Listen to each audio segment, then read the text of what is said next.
Last June, we met Ethan Connolly, who, despite suffering a rare medical condition which causes large cysts in his face and his throat, he just couldn't stop smiling. But Ethan's parents were desperately concerned that the smile would be replaced by tears as he grew up, and were hoping to raise funds for crucial surgery. It was just a guy in the supermarket. I was pushing Ethan in the trolley, and he was actually nudging his partner. Sorry, I'm crying. It's very hard. Nudging his partner, saying, "Look at him, look at him." And I just stood in front of Ethan because I didn't want him to see them pointing at him. And I didn't want her to have a look at him. It's not something to be stared at. No, of course not. Obviously, this surgery is very important to him now before he gets to school. Now, It's £50,000 worth of surgery, isn't it? 50 footballers given £1,000 each. What a great idea. The 50 footballer fund. Well, Ethan is back today, along with his mum, Karen, and of course, Dr. Chris. We welcome you, Ethan and Karen. Now, oh, that's nice. Thanks, good. Ethan. Karen, since we last saw you, things are moving on, and Ethan has had a lot of surgery. And you had to go to Germany, I think, where there's one special man called... Dr. Wayner. Dr. Wayner. Yeah. And what has he done for Ethan? He's took some of the bulk from his chin, his eye, underneath his tongue and on his tongue. He's also done some laser work on his airway as well. And how have you seen the improvement? Well, he's doing really well since he had the surgery, and he's had a tongue reduction surgery as well, which has taken the length of his tongue, so his speech is a lot better. Very good. He still needs to have more surgery. He's due to go to New York in May. New York? Yeah, This is 8th of another May. surgery. That's where Dr. Wayne is based, in New York, but I he flies see. out to Berlin a couple of times a year to do surgeries. Don't shoot me with your gun. This is a sort of you have the decisions you have to make are operation by operation, aren't Yeah. you? You can't say, right, okay, this is what we need and it'll be sorted. You have to go very slowly, bit by bit. Yeah, I think you have to just wait to see how he responds to the surgery, Yeah. because it's quite an unpredictable condition, and sometimes it can look really, really good, and then it'll start to swell back up again. So, Well, we talked, the last time you were here, we talked about the fact that you were going to try and raise your £50,000, and you say you were also shocked to find out that a girl with a similar condition, it actually cost £80,000.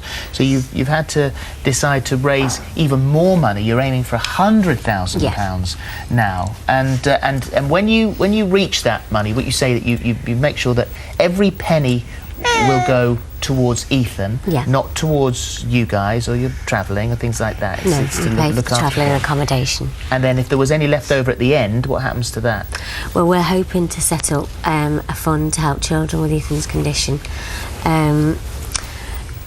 Firstly, to make people aware of Dr. Wayner and how to get in touch with him and things, and just some information that we didn't have when Ethan was born, just a bit more information about the condition. And the condition is called again? There's a few names for it. Sometimes it's called cystic hygroma or lymphatic malformation or lymphangioma. So different doctors call it different things. Yes. Well, Chris, you said you were talking about your 50 footballer fund when you were here the last time. Yes. And you were true to your word, actually. You worked hard and you've had some success. Yeah, I mean, I didn't get 50,000 or 1,000 from 50 footballers, but a friend of mine is a director of one of the Premiership clubs, so I nagged him, and about a month ago they said there was a cheque in the post. Well, we're keeping this secret so that they don't want anyone to know who they are. But the club don't want anyone to know who it is that's donated. But we do have a card here, and this person, the captain, says, when I read about Ethan, I knew something had to be done. It had touched me deeply. I rounded up the boys and told them about Ethan's situation. Like me, their reaction was tear-jerking. Without hesitation, raised the money. We train and play each day in the hope that he has a chance at experiencing a life that we all take for granted. And with that letter came this cheque. £21,300. Isn't that fantastic? Unbelievable. So that has taken your total now up to £90,300, because you had raised £69,000 on your own. £90,300. We had an so amazing close. response, amazing response. So many people that we've never even met doing all sorts of things to raise the money for him. And the money's been coming in.